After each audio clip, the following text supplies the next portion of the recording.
الله الرحمن الرحيم. الأحزاب. قال مجاهد: فيعصيهم قصورهم. بالسند المتصل منا إلى الإمام البخاري رحمه الله تعالى قال: حدثني إبراهيم بن المنذر قال حدثنا محمد بن صليح قال حدثنا علي قال حدثنا أبي عن هلال بن علي عن عبد الرحمن بن أبي عمرو عن أبي هريرة رضي الله عنه وعنهم عن النبي صلى الله عليه وسلم قال: ما من مؤمن إلا وأنا أولى الناس به في الدنيا والآخرة. اقرأوا إن شئتم. النبي أولى بالمؤمنين من أنفسهم، فأيما مؤمن ترك مالا فليرث عصبته من كانوا، فإن ترك دينا أو ضياعا فليأتني وأنا مولاه.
باب قوله ادعوهم لآبائهم. وبه قال حدثنا معل بن مسد قال حدثنا عبد العزيز بن المختار قال حدثنا موسى بن عقبة قال حدثني سالم عن عبد الله بن عمر رضي الله عنه وعنه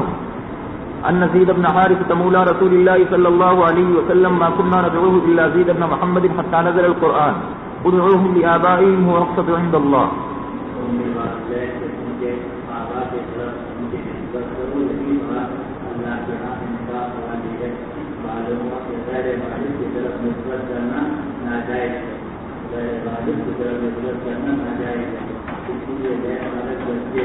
جن کو دیکھ کر سوال دیا جاتا ہے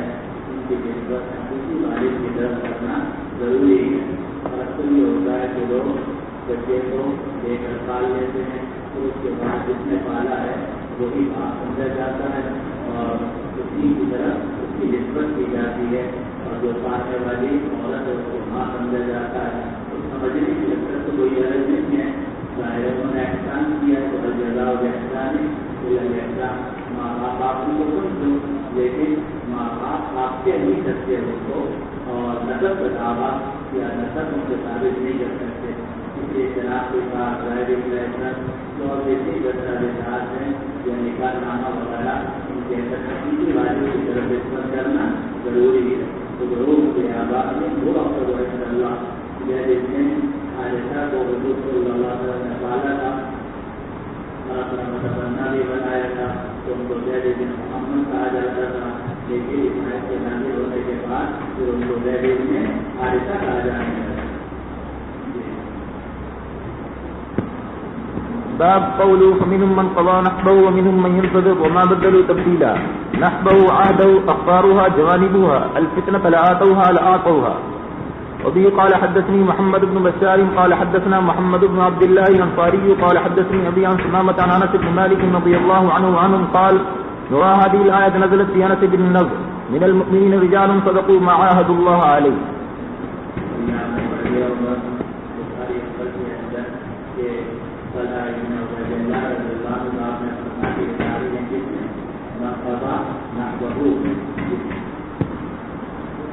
وبه قال حدثنا أبو اليمان قال أخبرنا شعيب بن الزهري قال أخبرني خارجة بن زيد بن ثابت النذير بن ثابت رضي الله عنه وعنهم قال: لما نسخنا الصحف في المصاحف فقدت آية من سورة الأحزاب كنت أسمع رسول الله صلى الله عليه وسلم يقرأها لم أجدها مع أحد إلا مع خزيمة الأنصاري الذي جعل رسول الله صلى الله عليه وسلم شهادته شهادة رجلين من المؤمنين رجال صدقوا ما عاهدوا الله عليه. باب لوگ جب قرآن کا مسئلہ ہوا اور لوگوں سے صدیق رضی اللہ عنہ کے زمانے میں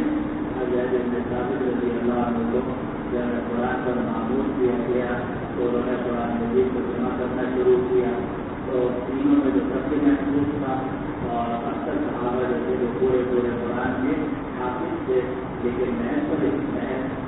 پر استعفا نہیں کیا گیا بلکہ حضور صلی اللہ علیہ وسلم نے جو یہ آیات جہاں لکھوائی ہیں جن کے پاس تھی ان سے منگوائے گئے اور وہ آیات منگوائی گئے اور صرف منگوائی نہیں گئی بلکہ ان کے اوپر شہادت دی گئی تو آیت لائی جاتی تھی اور وہ گواہی دیتے تھے کہ یہ آیت حضور صلی اللہ علیہ وسلم نے لکھوائی ہے ہمارے سامنے ان صحابی جو انہوں نے لکھی ہے اور صرف آپ اس کو آخری جب تک پڑھتے رہے اور یہ منظور نہیں ہوئی تو اس پر شہادت دی جاتی تھی اور سارے قرآن کی آیتیں اس طریقے سے جمع ہو گئی یعنی تینوں میں تو پہلے سے محفوظ تھی لکھی ہوئی ہیں وہ بھی مختلف جگہوں سے مل گئی لیکن وہ آیتیں ہی مل گئی ایک لگاتار کو شادی بنانے کی معانت کو جس کی روایت پیچھے گزر چکی اور وہ آیت ملی حضرت ابو حذیفہ انصاری رضی اللہ عنہ کے پاس اور ایک رعایت بھی مل رہی تھی المؤمنین رجال صدقوا ما عاهدوا الله عليه فلا تحسبوا یہ آیت بھی مل رہی تھی نہیں مل رہی تھی لکھی بھی نہیں مل رہی تھی تو پھر سے دیکھیے حضرت حذیفہ نے شادی انصاری رضی اللہ عنہ کے پاس باب قوله قل لأزواجك إن كنتن تريدن الحياة الدنيا وزينتها فتعالين ومتعكن وسرحكن سراحا جميلا التبرج أن تخرج محاسنها سنة الله استنها جعلها وبه قال حدثنا أبو اليمان قال أخبرنا شعيب عن الزهري قال أخبرني أبو سلمة بن عبد الرحمن أن عائشة زوج النبي صلى الله عليه وسلم أخبرته أن رسول الله صلى الله عليه وسلم جاءها حين أمر الله أن يخير أزواجه فبدأ به رسول الله صلى الله عليه وسلم فقال إني ذاكر لك أمرا فلا عليك أن تستعجلي حتى تستأني أبويك وقد علم أن أبوي لم يكونا يأمران بفراقه قالت ثم قال إن الله تعالى قال يا أيها النبي قل لأزواجك إلى تمام الآيتين فقلت له ففي أي هذا أستأمر أبوي فإني أريد الله ورسوله والدار الآخرة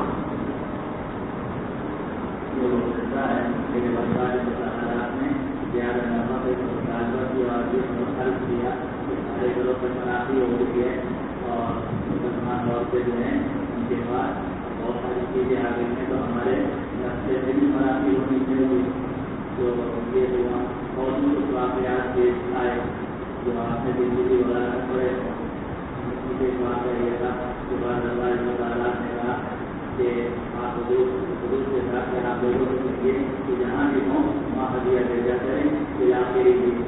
اور جناب بہت کچھ واقعات پیش آئے حضور صلی اللہ علیہ وسلم نے اپنے اخراج کو اختیار دے دیا کہ اگر آشانہ نبوت میں رہنا چاہتی ہو تو اسی مگر کافی کے ساتھ رہنا ہوگا البتہ تم جانا چاہتی ہو تو پھر میں مجھے خود دنیا کا سامان دوں گا بچے خود نہ وہ سجے خود نہ خود سامان دوں گا وہ سجے خود نہ سواہ جمیلا اور خوبصورتی کے ساتھ تمہیں رخصت کروں گا یہ تو آ رہا ہے بچے خود نہ وہ سجے خود نہ سواہ جمیلا اس کا تعلق اپنے گھر عورت کو طلاق کی جائے یا ایسی اختیار کی جائے تو پھر سامان دینا چاہیے تو قرآن نے سورۃ البقرہ میں یہ فرمایا آج کل لوگ بچے دے کر گھر سے نکالتے ہیں حالانکہ ہونا ہی چاہیے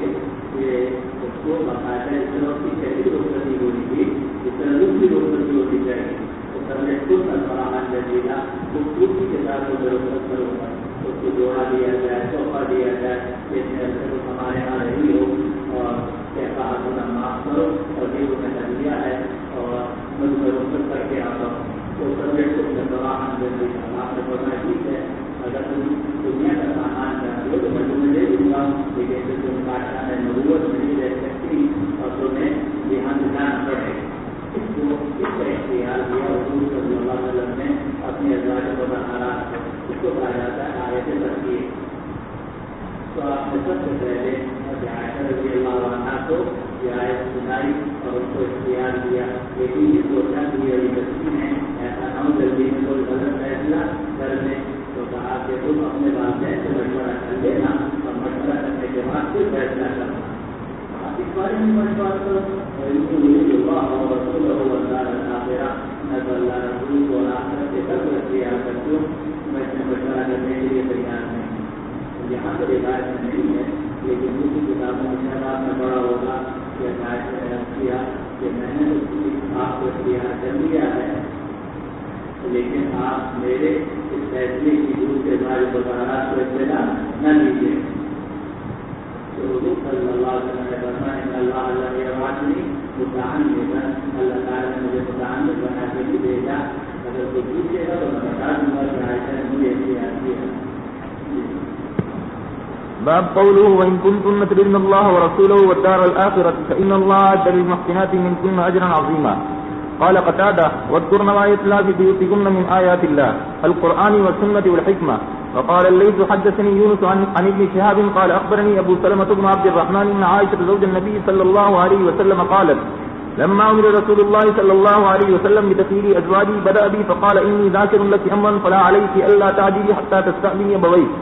قالت وقد علم أن أبوي لم يكونا يأمراني بفراقه. قالت ثم قال إن الله تعالى قال يا أيها النبي قل لأزواجك إن كنتن تردن الحياة الدنيا وزينتها إلى قوله أجرا عظيما. قالت فقلت ففي أي هذا أستحمل أبوي فإني أريد الله ورسوله والدار الآخرة. قالت ثم فعل أزواج النبي صلى الله عليه وسلم مثل ما فعلت. تبعه موسى بن آيان عن معمر عن الزهري قال أخبرني أبو سلمة حا وقال عبد الرزاق وأبو سفيان المعمري عن معمر عن الزهري عن عروة عن عائشة رضي الله عنها وعنها. اور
ہے قرآنیہ سے اور احادیث نبویہ سے. رضی اللہ عنہ نے چادر کے نیچے آنا چاہا پڑھنے لگے تو آپ نے کیا فرمایا تھا ہم کی حالات ہے کہ تم کو اپنی تم کو بھلائی پر ہو تو آپ مطلب کہ تمہارا اہل بیت میں داخل ہونا وہ تو قرآن سے ثابت ہو چکا وہ تو پہلے سے قرآن سے ثابت ہے. اس وقت میں آپ نے حضرت حسین کو داخل کیا تاکہ يريد الله ليذهب عنكم الرجس ويطهركم تطهيرا عملا. اس میں گڑبڑ ہو رہی ہے دو طرف گڑبڑ ادھر رہے گڑبڑ ادھر بھی گڑبڑ. جو حسین اور حضرت علی حضرت حسن اور حسین کے اہل بیت میں سے خارج کرنا چاہتے ہیں اور ادھر سے جو شیعہ ہیں وہ ظاہر مظاہرات کو خارج کرنا چاہتے ہیں. دونوں بابا کرنا. بسم الله الرحمن الرحيم. باب قوله تعالى وتخفي في نفسك ما الله مبديه وتخشى الناس والله أحق أن تخشى. بسند المتصل منا إلى الإمام البخاري رحمه الله تعالى متعنا بعلوم فيوزه آمين. قال حدثنا محمد بن عبد الرحيم قال حدثنا معل بن منصور عن حماد بن زيد قال حدثنا ثابت عن أنس بن مالك رضي الله عنه وعنهم أن هذه الآية وتخفي في نفسك ما الله مبديه نزلت في شأن زينب ابنة جحش وزيد بن حارثة. باب قوله تعالى ترضي من تشاء منهن وتؤذي إليك من تشاء ومن ابتغيت ممن عزلت فلا جناح عليك. قال ابن عباس رضي الله عنهما ترضي تؤخر أرجي أخر. فبه قال حدثنا زكريا بن يحيى قال حدثنا أبو أسامة قال هشام حدثنا عن أبي عن عائشة رضي الله عنها وعنهم قال كنت أغار على اللاتي وهبن أنفسهن لرسول الله صلى الله عليه وسلم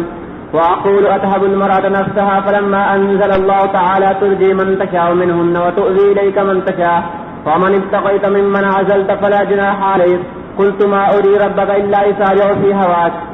فبه قال حدثنا حبان بن موسى قال أخبرنا عبد الله قال أخبرنا عاصم الأحول عن معاذة عن عائشة رضي الله عنها وعنهم أن رسول الله صلى الله عليه وسلم كان يستأذن في يوم المرأة منا بعد أن أنزلت هذه الآية تؤذي من تشاء منهن وتؤذي إليك من تشاء ومن ابتغيت ممن عزلت فلا جناح عليك. فقلت لها ما كنت تقولين؟ قالت كنت أقول لها إن كان ذاك إلي فإني لا أريد يا رسول الله أن أرسل عليك أحدا.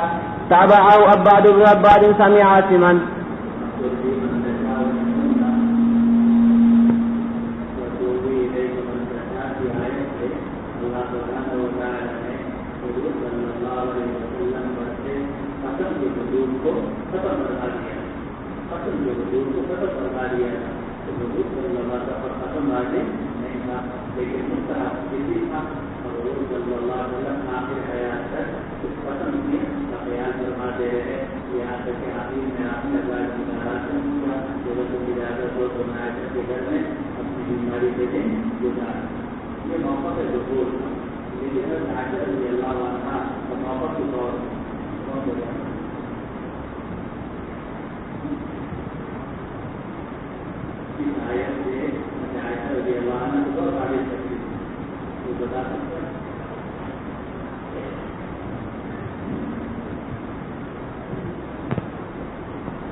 باب قوله تعالى لا تدخلوا بيوت النبي إلا أن يؤذن لكم إلى طعام غير ناظرين إناه ولكن إذا دعيتم فادخلوا فإذا طعمتم فانتشروا ولا مستأنسين لحديث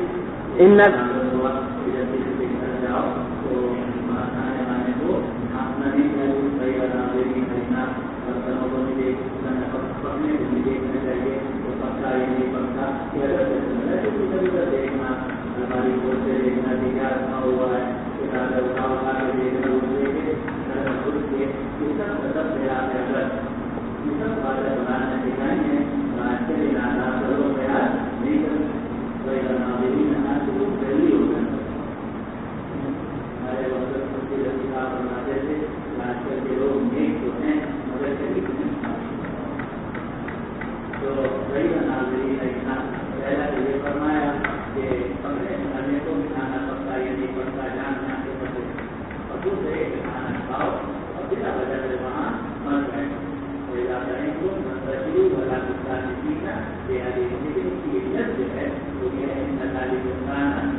إن ذلكم كان يؤذي النبي فيستحيي منكم والله لا يستحيي من الحق وإذا سألتموهن متاعا فاسألوهن من وراء حجاب ذلكم أطهر لقلوبكم وقلوبهن وما كان لكم أن تؤذوا رسول الله ولا أن تنكحوا أزواجه من بعده أبدا إن ذلكم كان عند الله عظيما يقال إناه إدراكه أنا يأني أناتا أني يأنا لعل الساعة تكون قريبا إذا وصفت صفة المؤنث قلت قريبة وإذا جعلته ظرفا وبدلا ولم ترد الصفة نزعت لها من المؤنث وكذلك لفظها في الواحد والاثنين والجميع الذكر والأنثى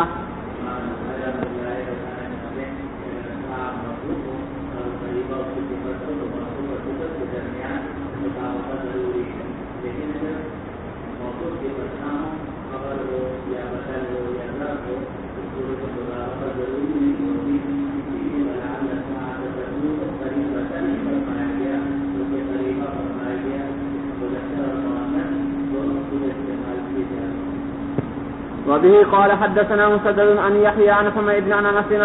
قال عمر رضي الله عنه وعنهم قلت يا رسول الله يدخل عليك البر والفاجر فلو امرت امهات المؤمنين بالحجاب فانزل الله تعالى آية الحجاب وبه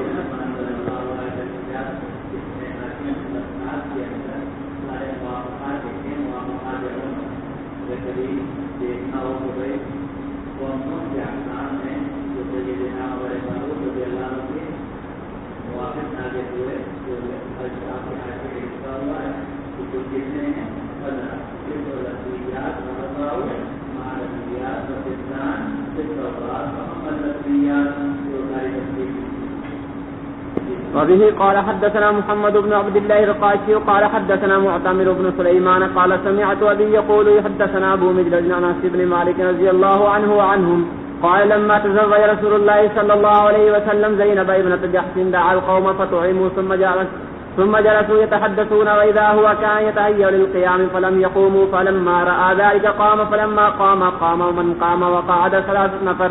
فجاء النبي صلى الله عليه وسلم ليدخل فإذا القوم جلوس ثم إنهم قاموا فانطلقت فجئت فأخبرت النبي صلى الله عليه وسلم أنهم قد انطلقوا فجاء حتى دخل فذهبت أدخل فألقى الحجاب بيني وبينه فأنزل الله تعالى يا أيها الذين آمنوا لا تدخلوا بيوت النبي الآية. وبه قال حدثنا سليمان بن حرب قال حدثنا حماد بن زيد عن أيوب عن أبي قلابة قال أنس بن مالك رضي الله عنه وعنهم أنا أعلم الناس بهذه الآية آية الحجاب. لما أهدي زينب إلى النبي صلى الله عليه وسلم كانت معه في البيت صنعت عاما ودعا القوم فقعدوا يتحدثون فجعل النبي صلى الله عليه وسلم يخرج ثم يرجع وهم قعود يتحدثون فأنزل الله تعالى يا أيها الذين آمنوا لا تدخلوا بيوت النبي إلا أن يؤذن لكم إلى طعام غير ناظرين إناه إلى قوله من وراء حجاب فضرب الحجاب وقام القوم. بسم الله الرحمن الرحيم. بالسند المتصل منا إلى الإمام البخاري رحمه الله تعالى متعنا الله بعلومه وفي به وبركاته آمين. قال حدثنا أبو معمر قال حدثنا عبد الوارث قال حدثنا عبد العزيز بن صهيب عن أنس رضي الله تعالى عنه عنهم قال بني على النبي صلى الله عليه وسلم بزينب ابنة جحش بخبز ولحم فأرسلت على الطعام داعيا فيجيء قوم فيأكلون ويخرجون ثم يجيء قوم فيأكلون ويخرجون فدعوت حتى ما أجد أحدا أدعو فقلت يا نبي الله ما أجد أحدا أدعو قال ارفعوا طعامكم وبقي 3 راحة يتحدثون في البيت فخرج النبي صلى الله عليه وسلم فانطلق إلى حجرة عائشة رضي الله تعالى عنها فقال السلام عليكم أهل البيت ورحمة الله فقالت وعليكم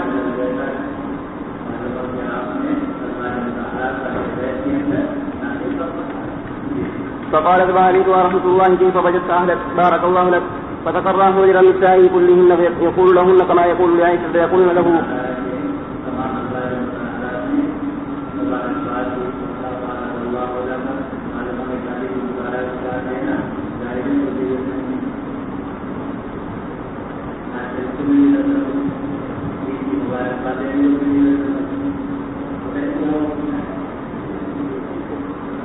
فتقرى حجر نسائه كلهن ويقول لهن كما يقول لعائشة فيقولن له كما قالت عائشة ثم رجع النبي صلى الله عليه وسلم فإذا 3 راحة في البيت ويتحدثون وكان النبي صلى الله عليه وسلم شديد الحياء فخرج منطلقا نحو حجرة عائشة فما أدري أخبرته وأخبر أن القوم خرجوا فرجع حتى إذا وضع رجله في قفة الباب داخل الموت خارجا أرخى الجدر بيني وبينه وأنزلت آية الحجاب. وبه قال حدثنا إسحاق بن منصور قال أخبرنا عبد الله بن بكر السهمي قال حدثنا حميد عن أنس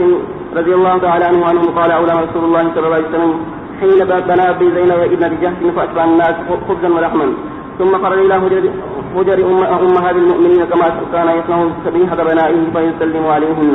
ويدعو لهن ويسلمن عليه فيدعون له فلما رجع إلى بيته رأى الرجلين يجرى بهما الحديث فلما رآهما رجع من بيته فلما رأى الرجلان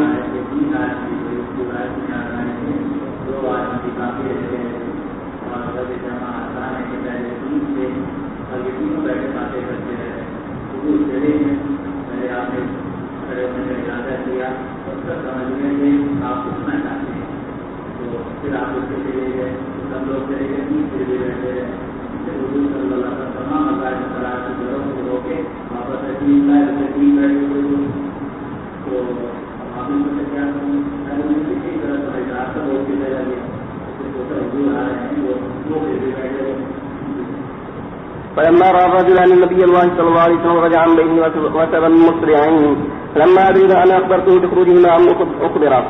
فرجع حتى دخل البيت وأرخى الستر بيني وبينه وانزلت آية الحجاب. وقال ابن أبي مريم أخبرنا يحيى قال حدثني حميد سمع أنس رضي الله تعالى عنه عن النبي صلى الله عليه وسلم وبه قال حدثنا زكريا بن يحيى قال حدثنا أبو سامد عن هشام عن أبيه عن عائشة رضي الله تعالى عنهم قالت خرجت سودة بعدما ضرب الحجاب لحاجته وكانت امرأة جسيمة لا تخفى على من يعرفها فرآها عمر بن الخطاب رضي الله تعالى عنه فقال يا سودة أما والله ما تخفين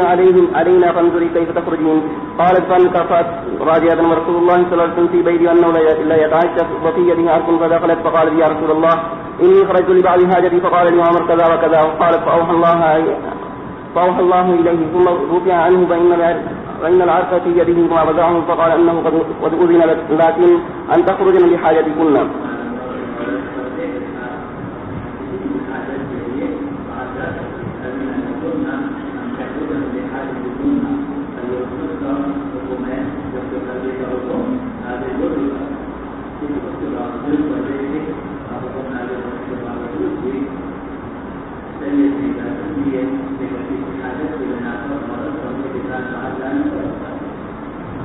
باب قوله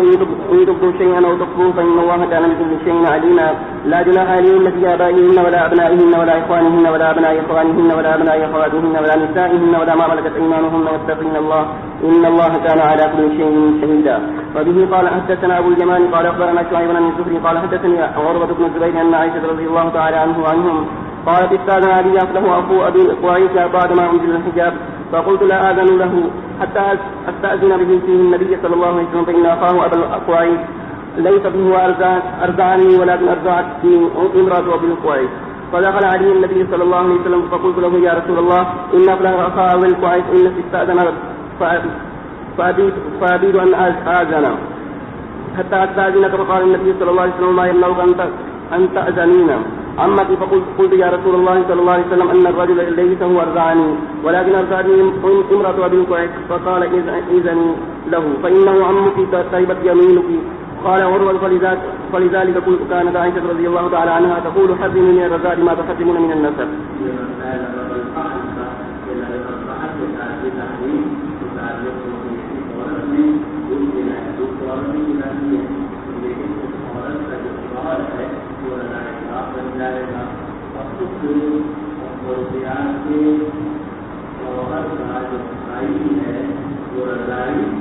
بن جائے گا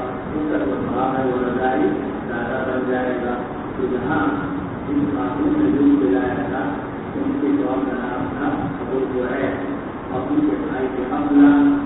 میں عائشہ رضی اللہ عنہ کے پاس کھانا تھا کر کے جیسے آپ کو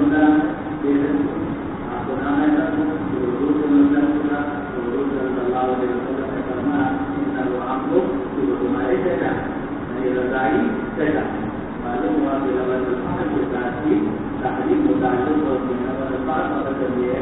کہ عورت کا روح اس عورت کی وجہ سے ہوتا ہے کہ کچھ اور جو ہے وہ رضائی آپ کو دیا جائے گا اور اس کے جتنے رشتے دار ہیں تو وہ بھی نسب کے مطابق اس سے بھی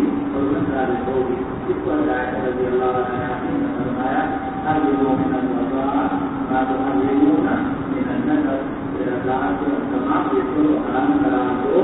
جن کو نسب سے حرام قرار دے دو. باب قوله إن الله وملائكته يصلون على النبي يا أيها الذين آمنوا صلوا عليه وسلموا تسليما. قال أبو العالي صلاة الله ثناؤه عليه عند الملائكة وصلاة الملائكة الدعاء. قال ابن عباس رضي الله تعالى عنهما يصلون يبركون لنغرينك لنسلطنك.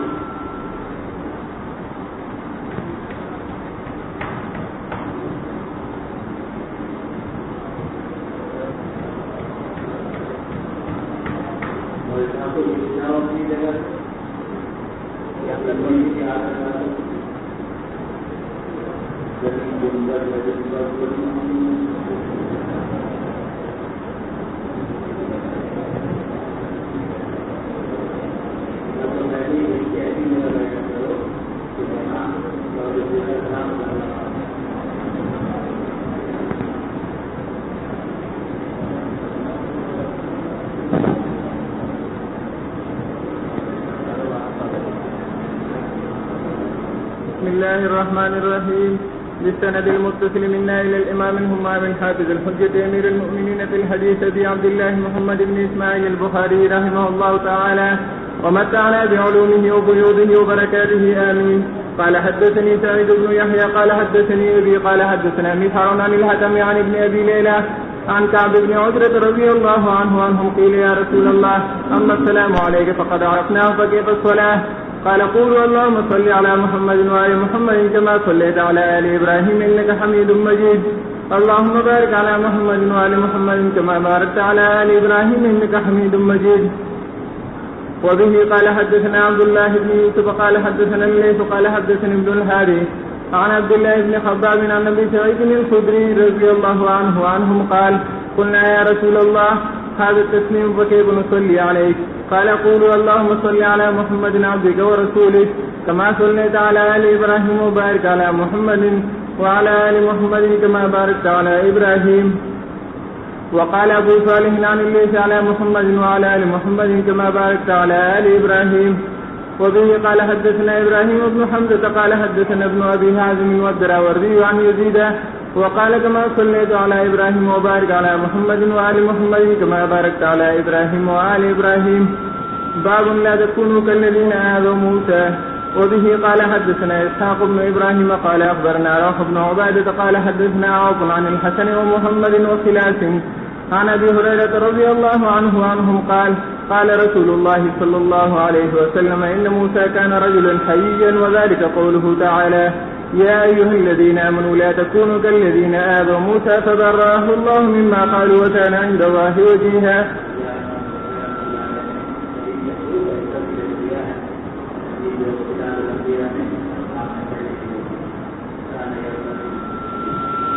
سورة 7 يقال معاجزين مسابقين بمعجزين بفائتين معاجزين مغالبين سبقوا فاتوا لا يعجزون لا يفوتون يسبقون يعجزون.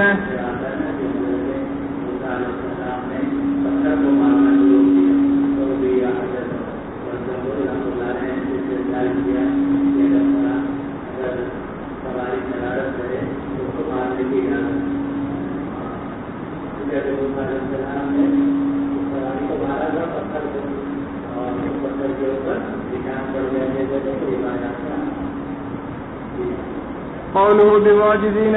بفائزين ومعنى معاجزين مغالبين يريد كل واحد منهما أن يظهر عز صاحبه معشار عشرة الأصل الثمر باعد وباعد واحد. وقال مجاهد لا يعذب لا يغيب العرم السد ماء أحمر أرسله بالسد فشقه وهدمه وحفر الوادي فارتفعتا عن الجنبتين وغاب عنهما الماء فيبستا ولم يكن الماء الأحمر من السد ولكن كان عذابا أرسله الله عليهم من حيث شاء. وقال عمرو بن شرحبيل العرم المثنات بلحن أهل اليمن. وقال غيره العرم الوادي السابغات والدروع. وقال مجاهد مجازي نعاقب أعزكم بواحدة بطاعة الله مثنى وفرادا واحدا واثنين.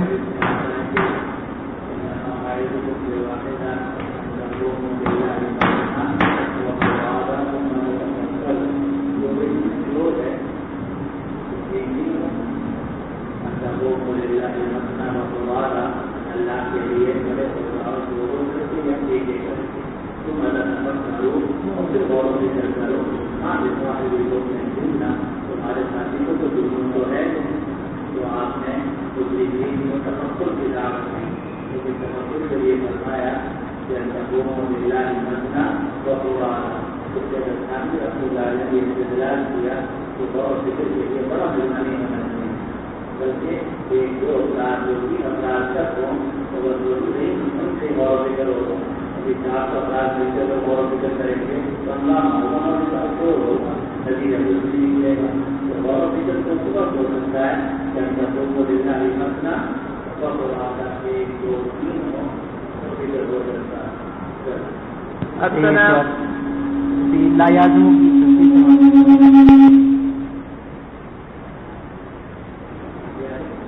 لا يعزم کی آگے کی تفسیر وہ تشریح ہماری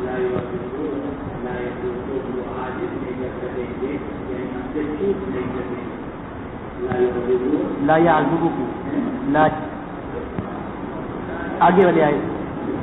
جی لا يعزم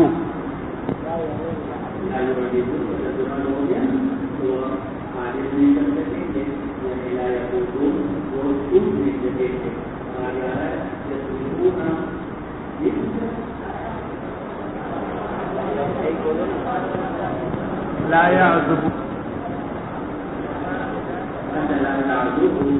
لا يعزب عنه مثقال ذرة في السماوات ولا في الأرض ولا أكبر من ذلك ولا أكبر إلا في كتاب مبين. ولا يعزب بمعنى من لا يزيد ایک ذرہ بھی آسمان و زمین میں چھوٹا ہو یا بڑا اللہ سبحانہ و تعالیٰ سے غائب نہیں ہو سکتا چپ نہیں سکتا. تو لا يعزب یہ معنی میں ہے لا يزيد. آگے الحرم حرم کہتے ہیں خود کو یا چھت کو یعنی بند کو جو ہے نا فإذا الحرم وبدلناه بجنتين وہ ایک بند تھا اور میں سبا کے اوپر اس بند کے ذریعے سے وہ اپنے زمینوں کو پانی لگاتے تھے. پھر وہ بند ٹوٹا ایسا زبردست قسم کا ٹوٹا طوفان آیا کہ وہ سارا علاقہ جو ہے وہ پانی نیچے چلا گیا اور جو باغات تھے تو اوپر رہ گئے تو پانی ان تک پہنچنے کی کوئی ضرورت نہیں تھی تو وہ سارے کو بیچ کے اور اس طرح ختم ہو گئے. اور دبا گئی وہ پورے پمپے دعا سے بچے کی سنتے ہوئے کبھی گائے کا گئی نہ ہو کوئی ناکا مارو آم کی طرح چوچو کی طرح اور کچھ زمینی بیچ کے یا رہتے باقی سب ختم ہو گئے.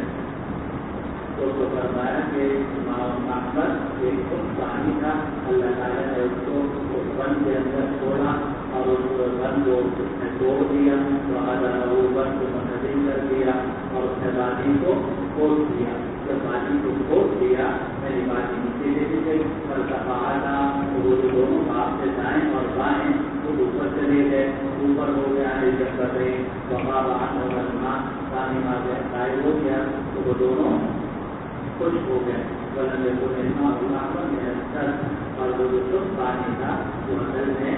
اس بند میں نہیں تھا بلکہ وہ عذاب تھا جو اللہ تعالیٰ نے ان کے اوپر بھیجا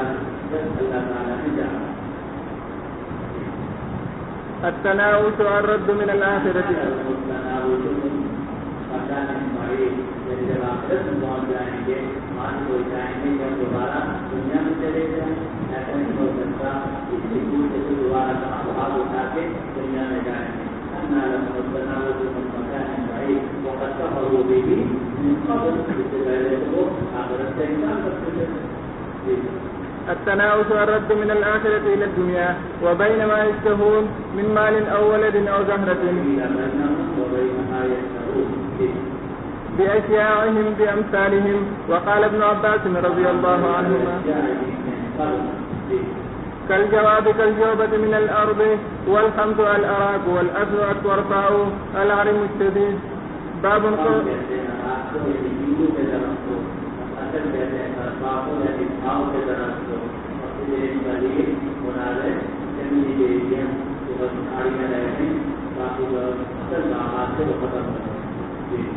باب قوله فزع عن قلوبهم قالوا ماذا قال ربكم قالوا الحق وهو العلي الكبير. وبه قال حدثنا الحميدي قال حدثنا سفيان قال حدثنا عمرو قال سمعت إكرمة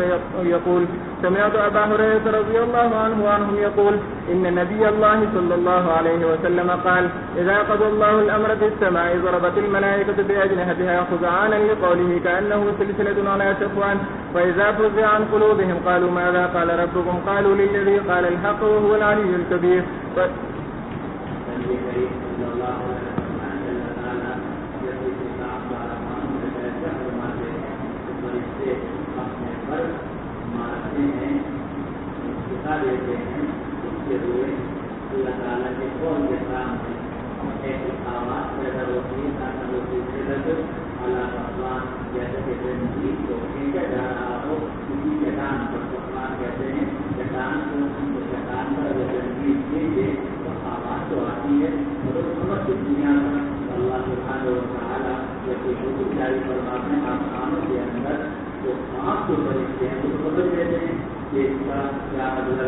لیکن باقی فرشتوں کو سمجھ میں نہیں آتا. اور جب اس کے دنوں کی گھبراہٹ ختم کر دی جاتی ہے اور مانا تو فرشتے دوسرے سے پوچھتے ہیں تو پروردگار نے کیا فرمایا کیا حکم کیا. قالوا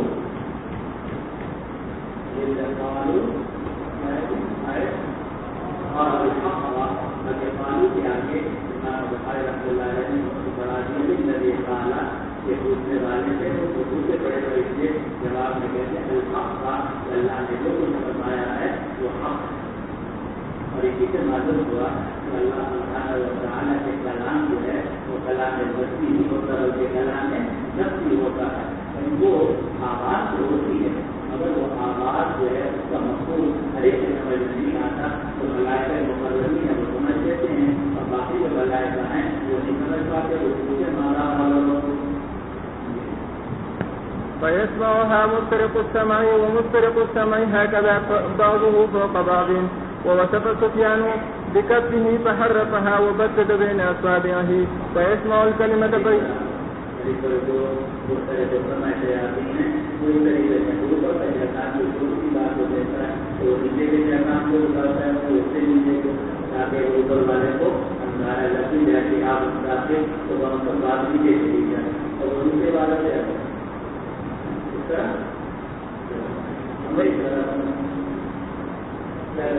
فيسمع الكلمة فيلقيها إلى من تحته ثم يلقيها الآخر إلى من تحته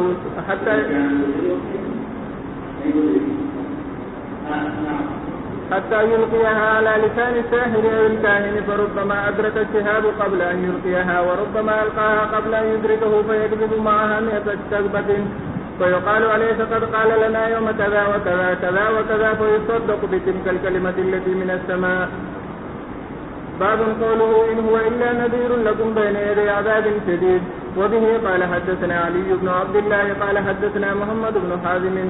قال حدثنا الأعمش عن عمرو بن مرة عن سعيد بن جبير عن ابن عباس رضي الله عنهما وعنهم قال صعد النبي صلى الله عليه وسلم الصفا ذات يوم فقال يا صباحا فاجتمعت إليه قريش قالوا ما لك قال أرأيتم لو أخبرتكم أن العدو يسبحكم أو يمسيكم أما كنتم تصدقوني قالوا بلى قال فإني نذير لكم بين يدي عذاب شديد. فقال أبو لهب تبا لك لهذا جمعتنا فأنزل الله تبت يدا أبي لهب. سورة الملائكة. وقال مجاهد القطمير لفافة النواة مثقلة مثقلة. وقال غيره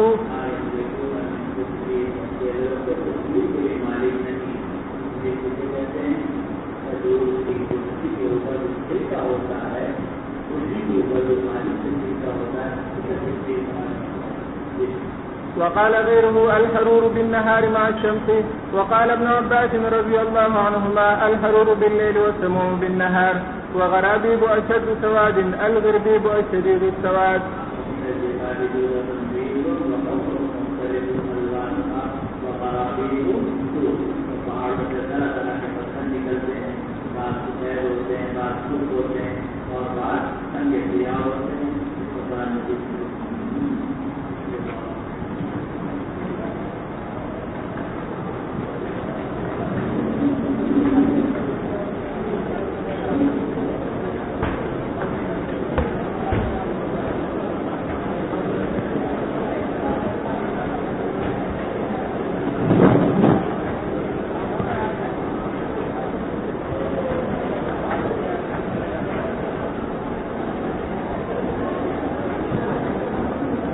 سلمان قمر